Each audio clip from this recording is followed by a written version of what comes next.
Shiloh, Chapter 15. Closer I get to home, though, the bigger the grin on my face.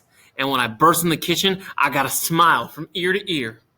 Dad's having his coffee, and Ma's in the living room listening to the Sunday morning service by Brother Jonas.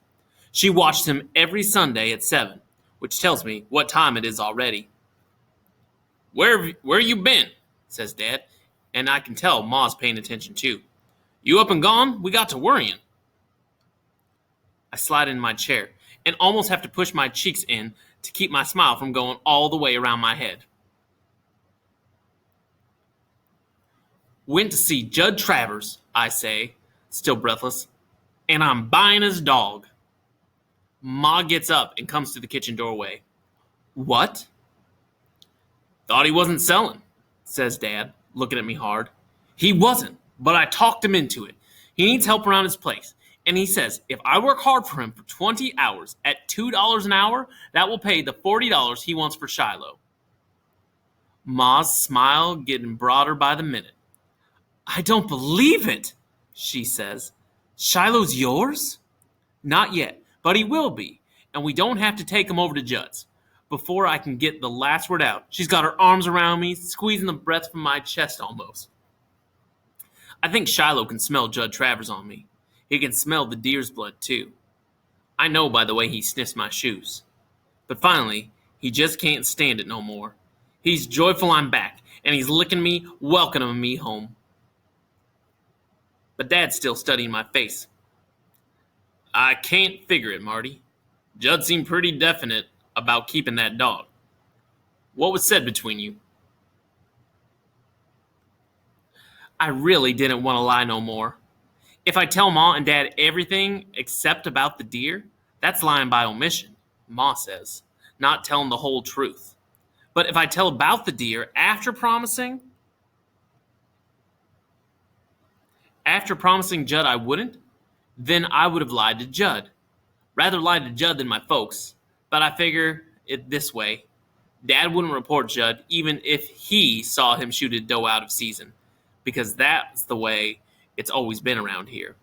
That don't necessarily make it right, of course, but with him feeling that way, nothing's going to change if I do tell him about Judd and the deer, and because I promised not to, I don't. Right now, the most important thing to me is Shiloh. Told him I wasn't going to give Shiloh back no matter what, I tell Dad. They're sure staring at me now, him and Ma. You said that to Judd Travers? Dad asked, scooting back in his chair. Only thing left to say. Only thing I could think of to do I hadn't tried already. Was going to tell him he could take me to court, and I'd tell the judge how he kicked his dogs. But didn't have to go that far. Guess he needs help around his place. Ma turns to Dad. You know, I think it's because Shiloh was hurt. I think he figures that dog's never going to be what it was, and that's why he was willing to let it go. Figured he got rid of a lame dog, and the best of the bargain, too. That's what I figure, I say. And at last, Dad begins to smile.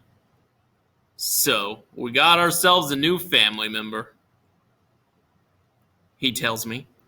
And that's about the nicest thing I heard said in this house in my life. Then, Becky and Darylyn wake up. Sad face because they think we got to take Shiloh over to Judd's. I tell them the news. And Darylyn, she starts dancing. Becky joins in, whirling herself around, and then Shiloh, smiling his dog smile, everybody whooping and carrying on. Ma turns off the TV and makes waffles, with a big pat of margarine in the center of each one, and hot homemade brown sugar syrup filling the plates. She's even making a waffle for Shiloh. We're going to make that dog sick if we're not careful. Now, all we got to worry about is how we can afford to feed him as well as ourselves, Dad says finally. But there's food for the body and food for the spirit, and Shiloh sure enough feeds our spirit. We about pet Shiloh to death. Every time he turns around, someone's got a hand on him somewheres. I take him out for his first gentle run since he got hurt. And once up on the hill, him running free, the good feeling inside me grows bigger and bigger, and I have to let it out. I hunch up my shoulders and go, Hee-ow! Shiloh jumps and looks at me. Yow! I go again out of joy and jubilation, the way they do in church. And suddenly, Shiloh joins in with the bark. A pitiful kind of bark, like he's got to be taught how, but it's a happy bark, and he's learning. Only bit of sadness left in me is for the deer. Wondering, too, about whose business it is when someone breaks the law. Wonder if Dad wouldn't never tell on Judd no matter what he done. Bet he would. There's got to be times that what one person does is everybody's business. Monday afternoon at 3 o'clock, I'm waiting on Judd's porch when he pulls up. All his dogs is chained out to the side of the house, and they get to barking like crazy. I don't try to get near him because a chained dog can be mean. I've already restacked Judd's woodpile, but he wants me to do it again. Put the pieces here, the little ones there. Put the big pieces here, the little ones there. He is looking mean and grumpy, like maybe he's disgusted with himself for letting me have that dog so easy. When I finish the woodpile, Judd hands me the hoe. You see the garden? I nod. You see that corn? I want the dirt chopped up so fine I can sift it through my fingers, he tells me. Now I see what he's getting at. He's going to make it so there's no way I can please him. I'll put in my 20 hours, and he'll tell me my work wasn't no good, and he wants his dog back. I hoe till I got blisters on both hands. Sweat pouring down my back. Wish I could do my work in the early morning before the sun's so fierce, but I don't complain. I take off my t-shirt finally, wrap it around my head to keep the sweat out of my eyes, and I keep on. Shoulders so red I know they'll hurt worse than anything the next morning, and they do. Next afternoon, Judd sets me to scrubbing down the sides of his trailer and his porch, shining up the windows, raking the yard. He sits on a folding chair in the shade, drinking a cold beer. Don't offer me nothing, even water. I hate him more than the devil. My mouth's so dry it feels like fur. Third day, though, he puts out a quart jar of water for me when I go to pick his beans. I bend over them rows so long, dropping the beans into a bucket, I think I'm going to be bent for life. When I'm through, Judd sort of motions me to the porch, like I can sit there if I want while I drink my water. I almost fall onto that porch, glad to be in the shade. Looks like you got yourself some blisters, he says. I'm okay, I tell him, and take another long drink. How's Shiloh? He asks. First time he's called the dog by that name.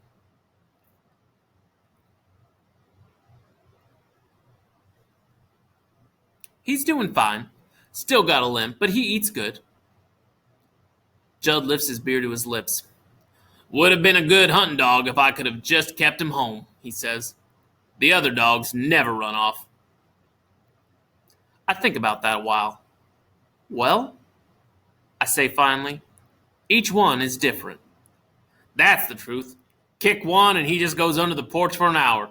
Kick another, he goes off and don't come back. I'm trying my best to think what to say to that. Like, how come he has to kick them at all? Then I figure nobody likes to be preached at, no matter how much he needs it. Least of all Judge Travers, who is 30 years old if he's a day. Some dogs, it just makes them mean when you kick them, I say finally. Other dogs, it makes them scared. Shiloh got scared. Never beat my dogs with a stick, Judd goes on. Never did that in my life. I don't say anything right away. Finally, though, I ask, how your dog's doing? Raring to go out rabbit hunting, Judd says. We look over at his 3 dogs, all pulling at their chains and snarling at each other. That biggest dog now, Judd goes on, he's the loudest squaller I got. I can tell from his racket whether he's following a fresh track or an old one. If he's running in a ditch, swimming, or treat a coon. That's pretty good, I say. Little one, he's nothing but a trashy dog. He'll run down most anything except what I'm after. Hope the others will learn him something. And the middle dog, well, she gives a lot of mouth too. Even barks at dead trees. The dogs were fighting now, and Judge throws his Pabst can at him. "Y'all shut up," he yells. "Hush up." The can hits the biggest dog, and they all scatter. "Don't much like being chained," Judd says. "Guess nobody would," I tell him. I put in 10 hours that week, meaning I make up 20 of the dollars I owe him. Got one more week to go. When I leave of an afternoon for Judd's, Shiloh goes with me just so far. Then he gets to whining and turns back. I'm glad he won't go on with me. Don't want him anywhere near Judd Travers. Monday of the second week, it seems like Judd's out to break my back, or my spirit, or both. This time he's got me splitting wood. I gotta roll a big old piece of locust wood over to the stump in his side yard, drive a wedge in it, then hit the wedge with a sledgehammer, again and again, till the wood falls apart in pieces to fit his wood stove.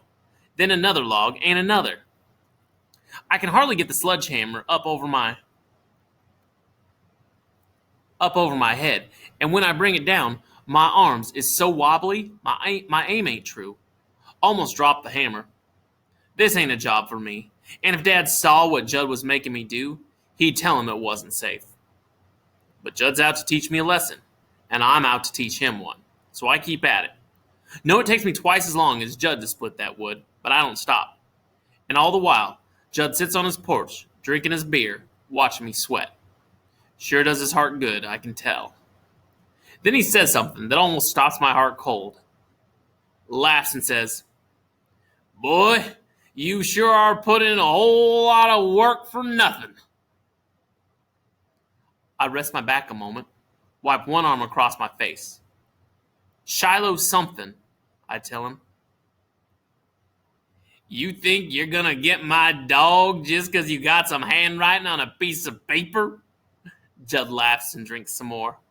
"Why, that paper's not good for anything but to blow your nose on. Didn't have a witness." I look at Judd. "What you mean?" "You don't even know what's legal and what's not, do you? Well, you show a judge a paper without a witness's signature, he'll laugh you right out of the courthouse. Gotta have somebody sign that he saw you strike a bargain." Judd laughs some more. "And nobody here but my dogs." I feel sick inside, like I could maybe throw up. Can't think of what to do or say, so I just lift the sledgehammer again, go on splitting the wood. Judd laughs even harder. "What are you, boy? Some kind of fool?" And when I don't answer, he says, "What you breaking your back for?" "I want that dog," I tell him, and raise the sledgehammer again. That night, when I'm sitting out on the porch with Ma and Dad, Shiloh in my lap, I check it out. "What's a witness?" I say. "Somebody who knows the Lord Jesus and don't mind telling about it," says Ma. "No, the other kind. Somebody who sees something happen and signs that it's true," Dad says. What you got in mind now, Marty?" "You make a bargain with somebody, you gotta have a witness?" I ask, not answering. "If you want it done right and legal, I suppose you do." I can't bear to have Dad know I was so stupid I made an agreement with Judd Travers without a witness. "What you thinking on?" Dad asks again, hunching up his shoulders while Ma rubs his back. "Just thinking how you sell something is all, land and stuff." Dad looks at me quick. "You're not trying to sell off some of my land for that dog, are you?" "No," I tell him, glad I got him off track. "But I sure am worried. Every trace of that deer's gone now. Don't know what Judd done with the meat. Rented him a meat locker somewhere, maybe. But there's no bones around, no hide. I report him now, I can't prove a thing." Next day, Judd Travers calls me dumb.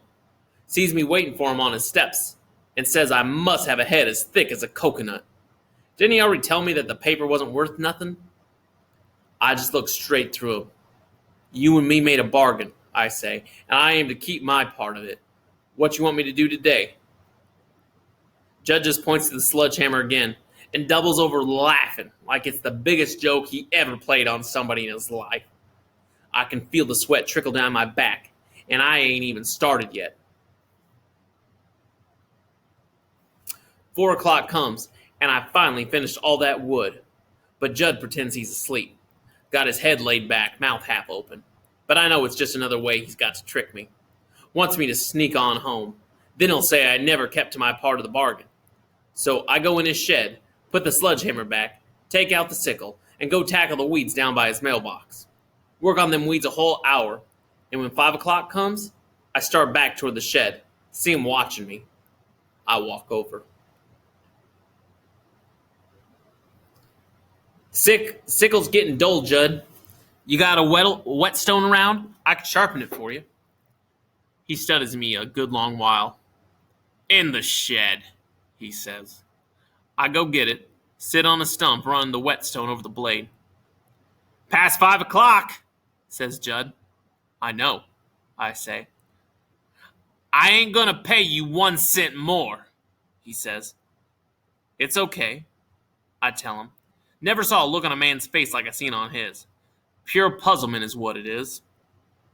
Thing I decide on when I head for Judd's again the next day is that I got no choice. All I can do is stick to my side of the deal and see what happens. All in the world I can do. If I quit now, he'll come for Shiloh, and we're right back where we started. I don't want to make him mad. No use having a winner and loser, or the bad feelings would just go on. Don't want to have to worry about Shiloh when he's running loose and I'm at school. Don't want to feel that Judd's so sore at me he'll think up any excuse at all to run his truck over my dog. Only sign in this world we're making progress is the water Judd puts out for me. This day it even has ice in it, and Judd don't say one more word about a witness. In fact, when I'm through working and sit down on his porch to finish the water, Judd talks a little more than usual.